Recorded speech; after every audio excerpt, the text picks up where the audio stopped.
संघटनेच्या मागणीनुसार एसओपी दिलेली आहे. मला वाटतंय आता हे सगळं वाचल्यानंतर हे ओबीसी वरती अन्याय नक्कीच ओबीसीचं पूर्ण राजकीय अस्तित्व संपलेलं आहे. ओबीसीचं सगळं राजकीय आरक्षण ओरबाडून घेण्याचं काम, ओबीसीचं शिक्षणातलं नोकरीतलं अस्तित्व संपवण्याचं काम या ओबीसी आमचा डीएनए म्हणणाऱ्या सरकारनं केलेलं आहे. आणि खरं तर राज्यामध्ये एवढे ओबीसीचे मंत्री, ओबीसीचे नेते असताना कोणी बोलायला तयार नाही.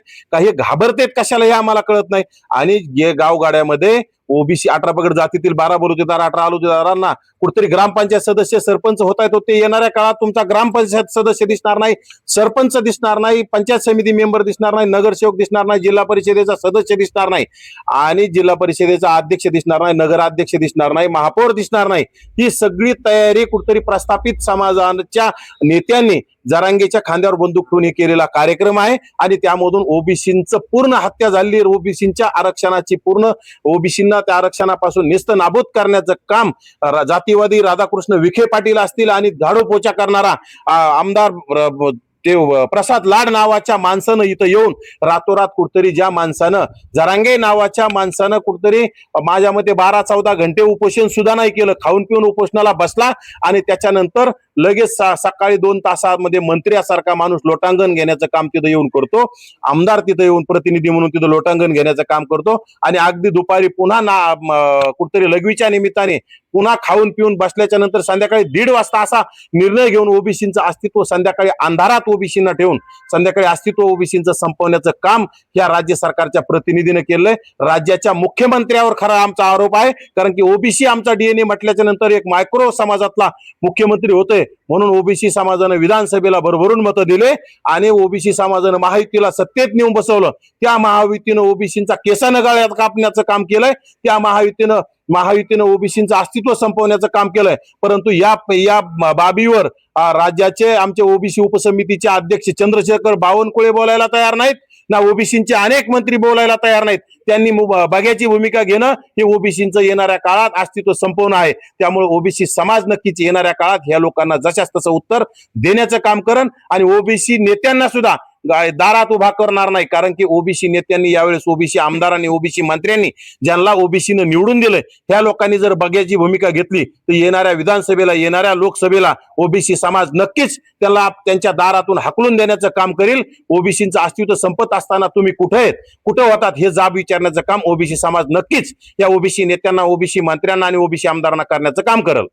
ओबीसी प्रश्नासाठी तुम्ही मैदानात उतरताय, एवढा रोष पत्करताय, ओबीसी मंत्री बोलायला तयार नाहीत पण सगळे, काय कारण काय असेल नेमकं? ओबीसी मंत्र्यांना एकतर ईडीची भीती आहे किंवा स्वतःचं मंत्रीपद जाण्याची भीती, पण यांना लाजा वाटल्या पाहिजे. ओबीसींचं अस्तित्व संपत असताना तुम्हाला मंत्रीपद महत्वाचं आहे का समाजाचं अस्तित्व महत्वाचं आहे, हे या माझं ओबीसी मंत्र्यांना कुठेतरी जाब विचारणं आहे. आणि मी खरं तर मी एकटा बोलत नाही, गावगाड्यातील 18 पगड जातीच्या वतीनं मी बोलतोय. गावगाड्यात ह्या समाजाच्या भावना तशा तीव्र झालेल्या आहेत आणि येणाऱ्या काळात ह्या भावना आम्ही आता गावगाड्यामध्ये सभा घेत आहोत. ओबीसीच्या जातनिहाय जनगणनेच्या निमित्तानं, जनजागृतीच्या निमित्तानं यामधून आम्ही ओबीसी समाज जाग करण्याचं काम करत आहोत. आणि येणाऱ्या काळात 12% मराठा समाज जर मुंबईला जाऊन वेटीस धरण्याचं काम करत असेल तर राज्यात 52% ओबीसी समाज आहे. हा 52% ओबीसी समाज मुंबईला वेठीस धरून या राज्य सरकारला सळोका पळोकर केल्याशिवाय राहणार नाही. आणि ही लवकरच आम्ही तारीख जाहीर करणार आहोत, कारण आमच्या 100 सभा ज्यावेळेस होतील त्यावेळेस आमच्या राज्यभर ओबीसी जनजागृती होईल आणि राज्यातील ओबीसी समाज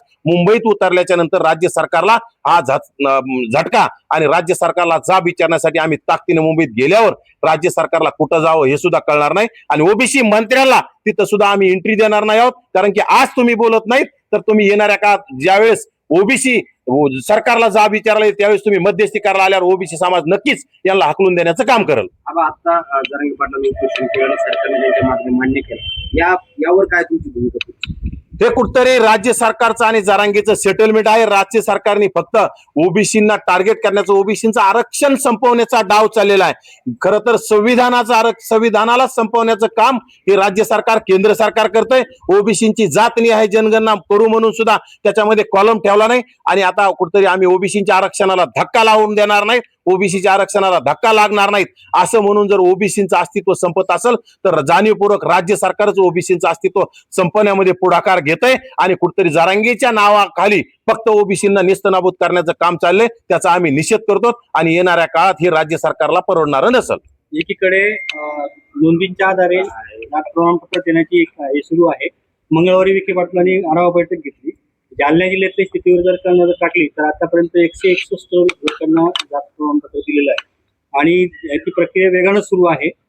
दुसरीकडे त्या कॉलममध्ये असंही आढळून आलं की एकाही त्यांच्या अर्जाला आक्षेप ओबीसी पैकी कुणीही घेतलेला नाही. हे बघा, गावगाड्यामध्ये ओबीसी समाज भयभीत झालेला आहे. आक्षेप घेतला तर त्यांना मारहाण केल्या जाते, त्यांना दबाव टाकला जातो, त्यांना त्यांच्या शेतात जाण्यापासून अडवलं जातं, त्यांच्या घरापर्यंत जाण्यापासून अडवलं जातं. त्यामुळे आक्षेप घेण्याला लोक घाबरत आहे आणि खरं तर अनेक हे सगळे बोगसच आहेत आणि याच्या जीवावर आता कुठेतरी ग्राम समितीला अधिकार दिल्यामुळं यांच्या लागून 161 कधी तुम्हाला 1 लाखाच्या पुढे गेलेले तुम्हाला पाहायला मिळतील आणि त्यामधून ओबीसींचं पूर्ण आयुष्य, ओबीसींचं पूर्ण राजकीय आरक्षण, सामाजिक आरक्षण, ओबीसींचं शैक्षणिक आणि नोकरीतलं आरक्षण संपलेलं तुम्हाला पाहायला मिळेल.